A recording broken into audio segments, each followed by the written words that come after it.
নমস্কার, 24 ঘন্টায় স্বাগত। রাত 9টা মানে দিনের সেরা বাছাই করা খবর নিয়ে আমরা শুরু করি পেজ ওয়ান। আজ পেজ ওয়ানে আপনাদের সঙ্গে আমি পূজা আর পূজার সঙ্গে রয়েছে আমি কুনাল। এবং পূজা, শুরুতে আমরা যে খবরে চোখ রাখবো যে ভারতের কাছে টেস্ট সিরিজ হারের 24 ঘন্টার মধ্যে কিন্তু ক্যাপ্টেন বিরাট কোহলিকে নিশানা করলো অস্ট্রেলিয়া মিডিয়া। অজি মিডিয়ার বক্তব্য, বিরাটের আচরণ ক্লাসলেস, ইগো ম্যানিয়াক হয়ে পড়ছেন ভারত অধিনায়ক। এমনই সব কথা উঠে এসেছে অস্ট্রেলিয়ার বিভিন্ন সংবাদপত্রের শিরোনামে। এবং যে সিরিজ চলছিল বর্ডার গাওয়াস্কর সিরিজ, সেই সিরিজের শুরু থেকে কিন্তু বিরাটকে নিশানা করেছে অস্ট্রেলিয়ার খবরের কাগজগুলি। তবে হারের পর তাদের সেই আক্রমণ মাত্রা ছাড়িয়েছে।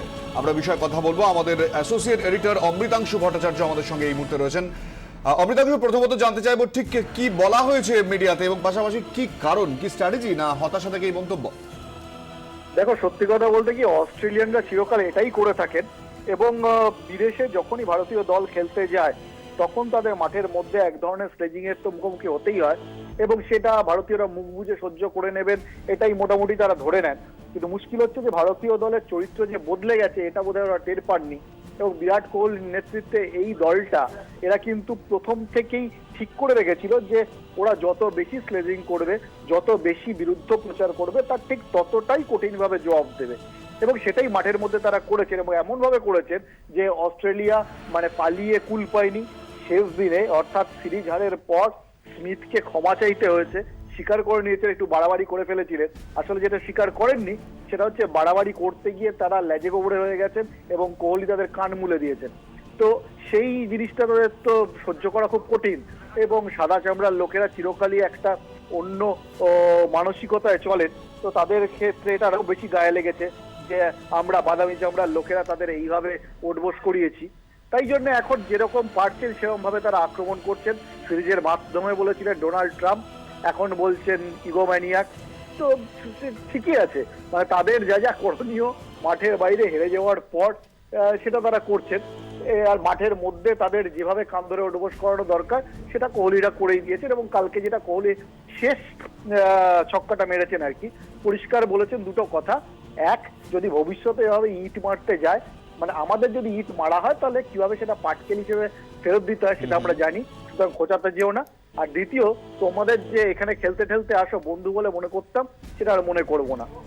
একেবারে অমৃতাংশু, অর্থাৎ এই হতাশার পর স্বভাবসিদ্ধ অস্ট্রেলিয়ান কমেন্ট। ধন্যবাদ আমাদের সঙ্গে থাকার জন্য অমৃতাংশু ভট্টাচার্য, আমাদের অ্যাসোসিয়েট এডিটর আমাদের সঙ্গে ছিলেন। এই মুহূর্তে আমাদের সঙ্গে রয়েছেন ক্রীড়া সাংবাদিক দেবাশিস দত্ত। দেবাশিস দা, স্বাগত 24 ঘন্টা। দীর্ঘদিন ধরে অস্ট্রেলিয়ান মিডিয়াকে আপনি দেখছেন, এই কমেন্ট কিভাবে আপনি দেখছেন? আমি একটা কথা বলতে পারি যে ক্রিকেট খেলাটা আর ক্রিকেট খেলা নয়। তার কারণ হচ্ছে যে আগে একটা গ্রেসফুল লুজার বলে দুটো শব্দ ছিল, যে পরাজয়টাকে মেনে নিতে পারে।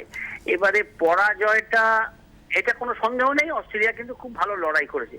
অস্ট্রেলিয়া সত্যি সত্যি ভারতকে বেগ দিয়েছে, এটাও কোনো সন্দেহ নেই যে অনভ্যস্ত পরিবেশে ওরা সত্যি সত্যি উন্নত মানের ক্রিকেট খেলেছে। কিন্তু তার মানে এটা নয় যে পরাজয়টাকে মেনে নিতে পারবো না। এবং এভাবে আমার মনে হয় না স্টিভ স্মিথের মতো ভদ্রলোক, কি বলবো, যে যিনি সুনীল গাভাস্কর পর্যন্ত বলেছেন যে গতকাল যেভাবে নিজের ভুল শুধরে নিতে চেয়েছেন এবং ক্ষমা প্রার্থনা করেছেন, এটা সত্যি সত্যি বড় মনের পরিচয়। তারপরেও এরকম টুকটাক মন্তব্য, অসিরা কিন্তু এরকমই। ওরা যখন আসে তখন প্রাক্তন ক্রিকেটারদের প্রচার মাধ্যমের সঙ্গে নিয়ে ওরা সিরিজ শুরু হওয়ার আগে থেকে আক্রমণ করতে থাকে বিপক্ষকে, শুধু ভারত বলে নয়, যখন ইংল্যান্ড যায়, যখন অ্যাশেজ সিরিজ হয়, তখনও ওয়েস্ট ইন্ডিজ হোক, যাকেই। তবে এরা প্রত্যাঘাত ভারতীয় দল যেভাবে করেছে, শুধুমাত্র খেলার মাঠে নয়, খেলার মাঠের বাইরেও, তাতে ওরা চমকে গেছে এবং চমকে গিয়েই এখন এরকম আবল তাবল বকতে শুরু করেছে। বিশেষ পাত্তা দেওয়ার প্রয়োজন নেই। একেবারে দেবাশিস দা, ধন্যবাদ আমাদের সঙ্গে কথা বলার জন্য। ক্রীড়া সাংবাদিক দেবাশিস দত্ত আমাদের সঙ্গে ছিলেন।